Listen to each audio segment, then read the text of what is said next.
సభ్యులు కానివ్వండి అందరూ ఆయన ఆశయాన్ని సాధించుకుంటూ ఈ రోజు గుర్తు చేసుకుంటున్నారంటే ఆయన సేవలే కారణం. కాబట్టి ఆయన ఆశయాన్ని సిద్ధించడం కోసం మనం అందరం కూడా కృషి చేసి ఇక్కడ విచ్చేసిన ప్రతి ఒక్క కూటమి నాయకులు కూడా నా అభినందనలు శుభాకాంక్షలు తెలియజేసుకుంటూ ఈనాడు మరొక్కసారి రంగా గారికి నా హృదయపూర్వక సంతృప్తిగా ఆయనకి హారతులు ఇస్తే నివారణ వర్తిస్తున్నాను. థ్యాంక్ యూ అని అదేవిధంగా ఈ కార్యక్రమాన్ని ఉద్దేశించి ప్రైమ్ మినిస్టర్ సింగ్ గారిని కొన్ని మాటలు మాట్లాడవలసిందిగా కోరుతున్నాం.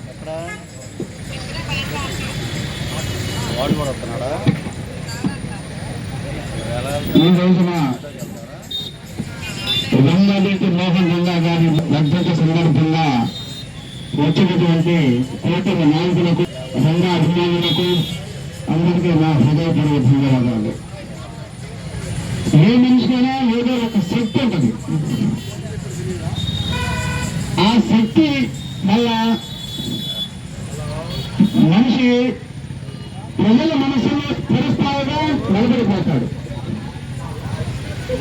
అదే విధమైన శక్తి మన రంగా గారిలో ఉంది. అదేంటంటే ప్రజల కోసం, బడుగు బలహీన వర్గాల కోసం, కార్మికుల కోసం ఎంతో కృషి చేసిన వ్యక్తి. ఏ ఆపదన్నా కూడా గ్రామాల మీద కూడా లెక్క చేయకుండా వాళ్ళ కోసం ఎంతో పాటుపడ్డ వ్యక్తి. అదే శక్తి. అందువలనే ఈ రోజున ప్రతి మనిషి మనసులో నిలిచిపోయాడు. అందువల్ల ఇలాంటి వ్యక్తులకు ఎప్పుడైనా సరే మనం వర్ధంతులు కానీ జయంతులు కానీ జరుపుకుంటూ మనం స్మరించుకుంటూ అలాంటి వారిని మనం ఎప్పుడు గుర్తు చేసుకుంటూ ఉండాలి. ఎందువల్లంటే అందరికీ ఆ శక్తి రాదు. ఆ శక్తి ఉన్న వ్యక్తులు ఎప్పుడైనా సరే మనం ఇలాంటి వర్ధంతులు జయంతులు గుర్తు చేసుకుంటూ జరుపుకుంటూ ఉండాలి. ఈ రోజు ఈ కార్యక్రమానికి వచ్చి రంగా గారి యొక్క వర్ధంతి సందర్భంగా వచ్చి నివాళులు అర్పించిన కూటమి నాయకులకి, రంగా అభిమానులకు, ప్రజల గుండెల్లో ఉన్న అభిమానంతో వచ్చిన అభిమానులందరికీ నా హృదయపూర్వక ధన్యవాదాలు తెలియజేస్తూ సెలవు తీసుకుంటాను.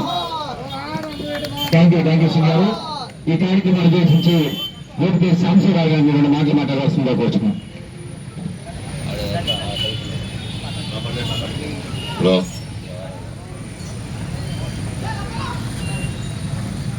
హలో, ఈరోజు వంగవీటి మోహన్ గారి 37వ వర్ధంతి సందర్భంగా ఇక్కడికి వచ్చినటువంటి కూటమి నాయకులకు, కాపు సామాజిక నాయకులకు,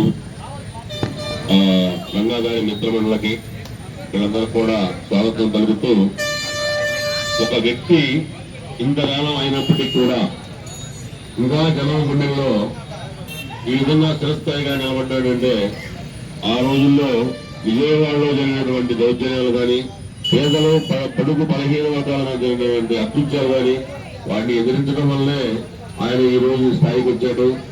విజయవాడలో ఉన్నటువంటి కృష్ణలంక అనే ఆ ఒక్క ప్లాన్ రిపోర్ట్ కూడా కేవలం రంగాగా ఇచ్చిన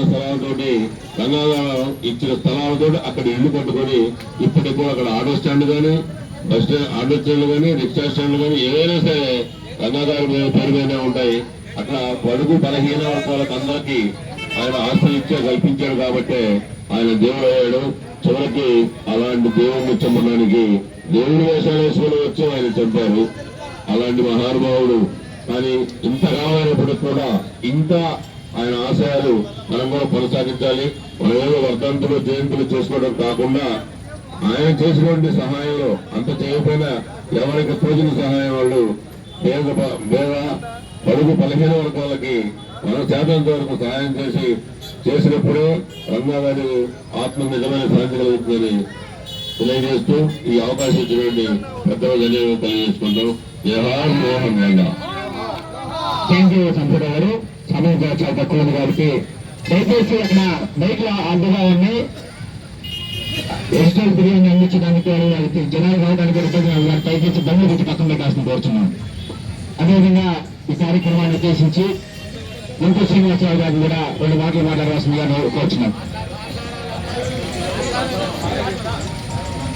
అదేవిధంగా ఈ కార్యక్రమాన్ని ఉద్దేశించి కోదగల కాజేశ్వరరావు గారిని కూడా 2 మాటలు మాట్లాడవలసింది కోరుచున్నాం.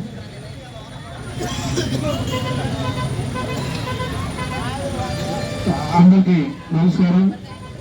బడుగు బలహీన వర్గాల ఆశాజ్యోతి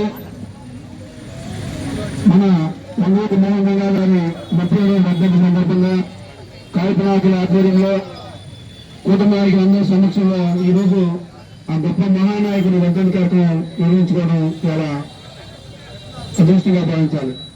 ఎందుకంటే రంగా గారి జీవిత చరిత్ర చూస్తే ఒక అవినీతిని ఒక పొలిటికల్ ఎలా చేయాలో ఒక సమాజానికి నేర్పినటువంటి వ్యక్తి రంగా గారు. ఆ రోజులో చూసాం బీసీ ఎస్సీ ఎస్టీ మైనార్టీలు ఎంతో ఇబ్బందులు ఉంటే రిక్షా కార్మికులకి ఏ కష్టం వచ్చినా సరే నేనున్నానని చెప్పేసి అర్ధరాత్రి సరే అండగా ఉన్నటువంటి ఏకైక నాయకుడు రంగా గారు. రంగా గారి యొక్క ఆశయాలను ముందు తీసుకోవాల్సిన బాధ్యత మనందరిపై ఉందని ఈ సందర్భంగా తెలియజేసుకుంటూ రంగా గారు ఏదైతే కోరుకున్నారో అదొక ఆశయాలను ముందు తీసుకునే విధంగా మనందరం తెలియజేసుకుంటూ నాకు అవకాశం ఇచ్చిన పట్ల నాకు ధన్యవాదాలు తెలియజేస్తున్నాను.